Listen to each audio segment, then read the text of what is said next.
Hi, and thank you for joining me on another episode of the Tech Exec Podcast, where I'll help you create teams worth leading because life's too short to lead mediocre teams. As always, I'm your host, Aviv Ben-Yosef, Tech Executive Coach and Consultant, and our subject today is the testing hack.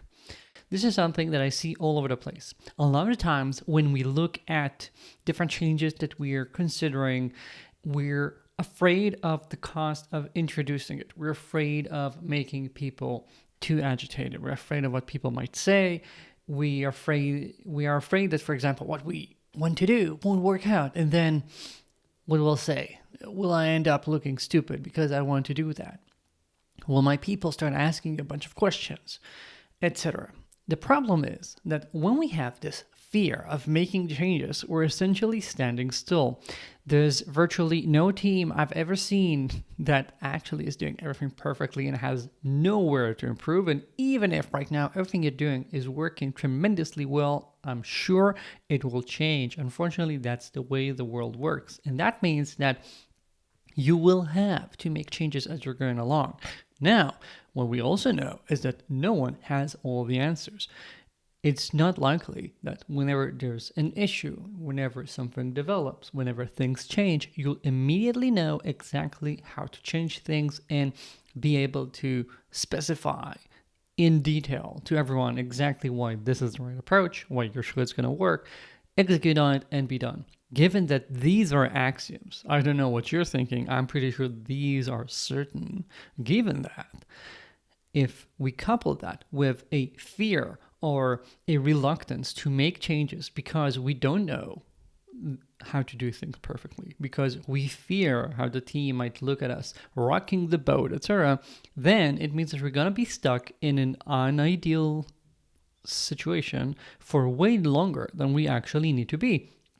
So what do? We learn how to experiment faster. And this is the gist of today's episode. This is something that I've talked about to hundreds of tech leaders over the last years because it is so powerful. Because a lot of times the only obstacle to executing a change is here between our two ears. It's us holding ourselves back. We need to give ourselves permission to do something, even if it's not going to be ideal, even if it just might not work out. That's fine. A lot of the times, making an experiment, making some progress, it's much better than not doing anything at all, waiting to have the certain solution that's probably never going to get to you. What do?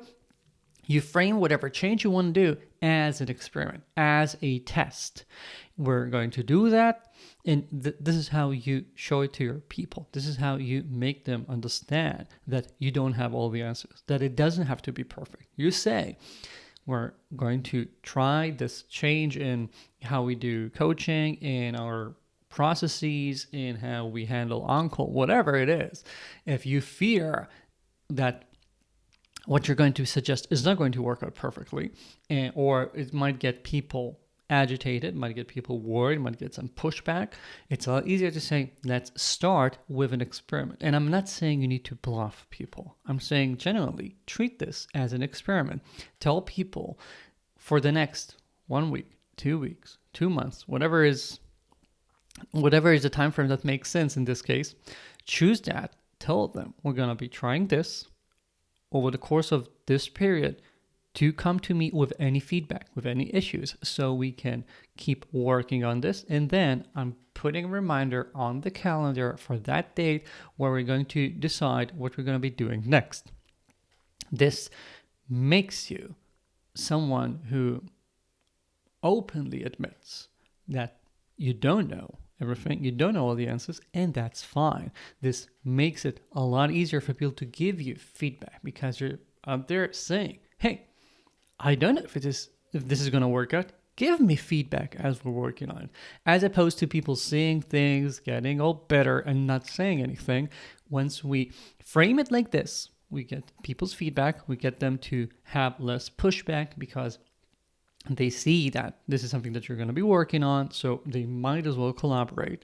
And it's a lot easier for you because you have to be a lot less certain when you're starting to move things forward. You can see that things seem to make sense and start going forward as an experiment. This is essentially the same things we do a lot when we're working effectively in startups. We have iterations. In each iteration, we eventually look at what we shipped, at the results it has achieved, and then decide if we want to double down on that feature, maybe throw it away. We have these experiments in our path towards an MVP, towards getting something of business value. This is the same applied to our own organizations. We realize that we need to change things up in order to become better, in order to improve what we're doing, and we do that with these experiments that we're going to be running regularly. So again, very, very simple. Describe the experiment that you want to do, as in, we want to change our processes so that we move from, let's say, 3-week iterations to 2-week iterations, because here's what I think we might achieve out of this. 1, 2, 3 hypotheses. Here's what we're going to be doing differently. For example, we're going to be changing these iterations so that these meetings happen here. This is going to be happening only once every 2 iterations, whatever. This is what we're going to be looking for when it comes to our metrics of success, what you all are saying. Maybe you're tracking something like velocity, whatever it is, we're going to be tracking that.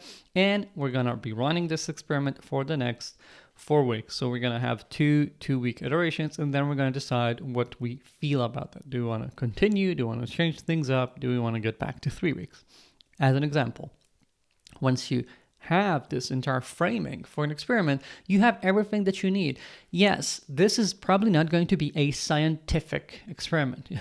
You cannot have an isolation of, let's do the exact same work over that 2-week iteration, that 3-week iteration, see if we're going to get things that are better, things that are faster. So that's not the case. We are not working with a petri dish here trying to find whatever you grow on petri dishes. This is us doing our best to improve while we're working, because we can't allow ourselves to just stop everything and say, hey, hold on, we're going to be iterating on ourselves. No, you have to do this as part of working. So you define the experiment, you define a time frame, you define what you're going to be asking yourself at the end to see if you've made the progress you wanted to achieve.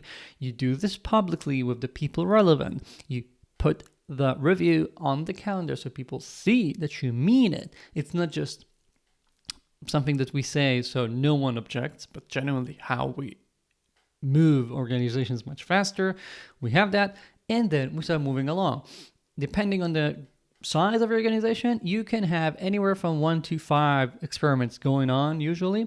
And as long as you actually stick to reviewing them at the end, you can witness amazing, dramatic improvements in how fast you're growing. Even if half of your experiments end up being throwaways, you will just iterate so fast over things that you can learn much faster. Yes, it is important not to pile on too many experiments that rock the boat too much, that essentially mean that for 2 weeks, no one even knows what you're doing, because the experiment is that big of a difference from whatever you were used to doing. Of course, you have to learn how to take everything with measure, ensure that everything makes sense given your current priorities, given whatever you currently have on your plate, deadlines, etc. But I'm assuming you know that, right? So you don't need me to tell you that. What you need me to do is to prod you towards experimenting more, because a lot of us are not there. A lot of us don't have that problem of experimenting too much. We have the problem of not experimenting at all, or not experimenting enough. So before you wrap up listening to this episode and move on to whatever next on your podcast queue, and ensure that the last 10 minutes weren't just a waste of time, just fluff, take a second, think, what experiment are you going to be committing to complete in the next month or so? Choose it, frame it, deliver it to your people, and see how that works. From there, you can start gaining momentum. That's it for this week. Thank you for joining me. As always, do check out my newsletter, where you can get every week this podcast, an article, a video, and a bunch of freebies that I usually don't share anywhere else. The link is in the show notes, and I'm waiting to see you here next week. Ciao.